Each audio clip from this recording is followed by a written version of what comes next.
Hey friends, consumer attorney Rob Nahum here. I wanted to do another video here and continue to talk about debt, issues and concerns I've been having with debt in the Corona economy. The reason I'm talking to you from my car and not from my home where we're all supposed to be is I've been doing these sort of little daily routines to keep some sense of normalcy in my life. One of the things I do every morning is I wake up and I make my kids lunch and I pack it up in their lunch boxes. So even though they're being homeschooled, they're getting their lunches from their lunch boxes every day. The other thing I do is I get in my car every morning and I make my morning commute from my home to my office. I don't get out of the car. I don't get out of the car and go into my office, but I make that drive just so I have some sense of normalcy, and I'm doing the things during Corona that I was doing before, even if just a little bit. But what I really wanted to talk about today was these debt issues that are of increasing concern to me. I'm here in the state of New York, and our Governor Cuomo, has become very popular here because of his leadership, and he's getting a lot of well-deserved attention because he's really doing an objectively fine job of leading our state's response to the coronavirus. His daily press conferences are getting attention not just from New Yorkers but nationwide, and I think he's getting a lot of attention because he's speaking in a way that makes people feel better about how our government is responding to this extraordinary circumstance. And day after day, I watch these press conferences, and Governor Cuomo really seems to be saying all the right things. He's making people feel better. But what worries me is not the things he's saying; it's the things he's not saying. Because I don't hear Governor Cuomo talking about what life is going to look like for so many New Yorkers post-Corona. In particular, I don't hear Governor Cuomo talking about what the economic well-being of the citizens of this state is going to look like post-Corona.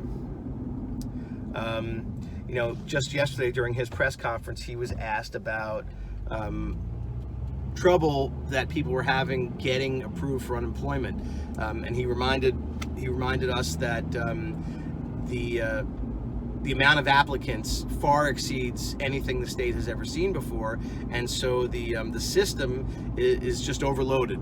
And he reassured people that they're going to get their unemployment benefit retroactive to the date of layoff, and so that they need not worry. They're not going to lose out on any money because they didn't get to their unemployment benefit. But what he didn't say is that the unemployment benefit only lasts for 4 months. And what he didn't say is that the unemployment benefit is only a fraction of the amount of income that the worker was making before the layoff. So what he's not saying is that the benefit that we're getting isn't enough to make ends meet. He's not talking about that. Similarly, I hear President Trump's press conference every day where he touts the success of the PPP program. That's the Payroll Protection Program, where Congress created a fund of $350 million for small businesses to keep making payroll. He keeps talking about the success of that program. I can tell you that program has not been successful. Certainly not for me. I haven't gotten my PPP approval yet, and for many of my colleagues who haven't gotten theirs, and for all the other applicants I keep hearing about who can't get their PPP program, and it ran out of money within weeks of opening. So what happens?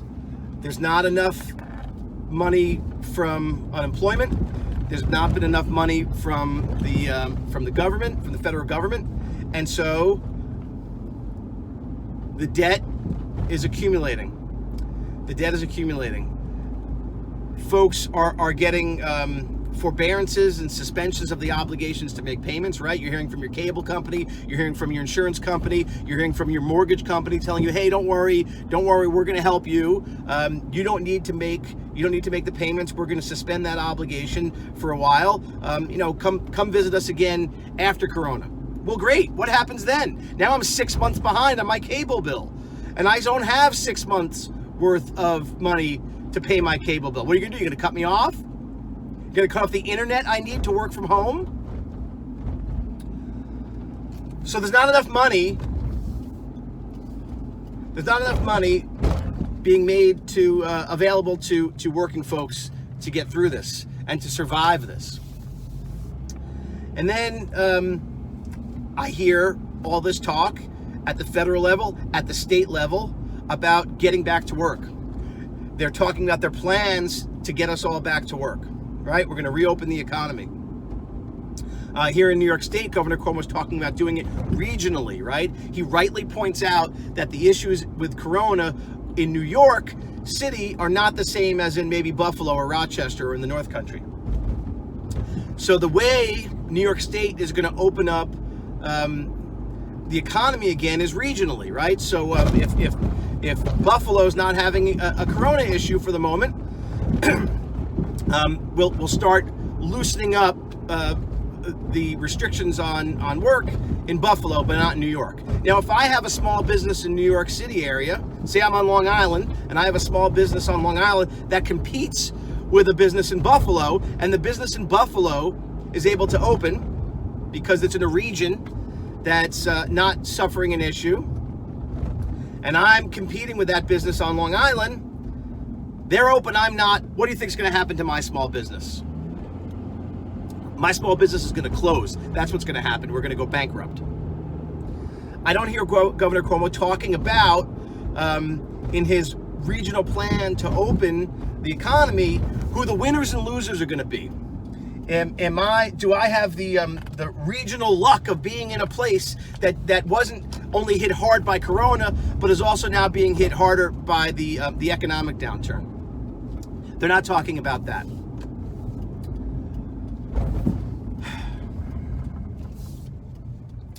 What I don't hear Governor Cuomo doing, and what I don't hear President Trump doing, I don't want to just beat up on Governor Cuomo. I don't hear Trump doing it. I don't hear Cuomo doing it. I don't hear many of our local elected officials doing it. I don't hear our delegation in Congress. I don't hear our senators talking about it. I don't hear them talking to my clients, telling them that they're going to be okay, that they're not going to lose their homes, that they're not going to shutter their businesses. I don't hear them saying these things. I don't hear them telling us what the plan is to avoid those things from happening. Because when the dust settles and the headlines start to fade 6, 8, 12, whatever, how many months from now, I promise you, the banks are going to come looking for their money. And if they don't have it, they're going to foreclose on you and you're going to lose your home. And I don't hear anybody talking about what the solution is to help people avoid that devastation. Why are they not talking about this? Is it because they don't have a plan? Because if they have a plan for reopening the economy, they better damn well have a plan for helping people be able to have the money to spend in that economy. I hear Governor Cuomo talking about the ability to turn a dial, where if we start getting an outbreak here or there, we can sort of pull back on the loosening. We can tighten those restrictions again. If I'm running a small business, I can't do it under those conditions. If you tell me, well, we'll open up again for the summer, and if we start developing some more Corona cases in the fall, we'll tighten back up again. I can't run a small business that way. And if I'm a worker, and I've just made it through spring Corona outbreak, and now you tell me I go back to work in the summer, and then in the fall I got to go home again, I'm going to lose my home because I'll never get out of that hole. And I don't hear any of these politicians talking about a plan to help us. They keep putting gauze on this gunshot wound. And they better come up with a plan, or my clients and my friends are going to be devastated. Please take care of each other. Love and light.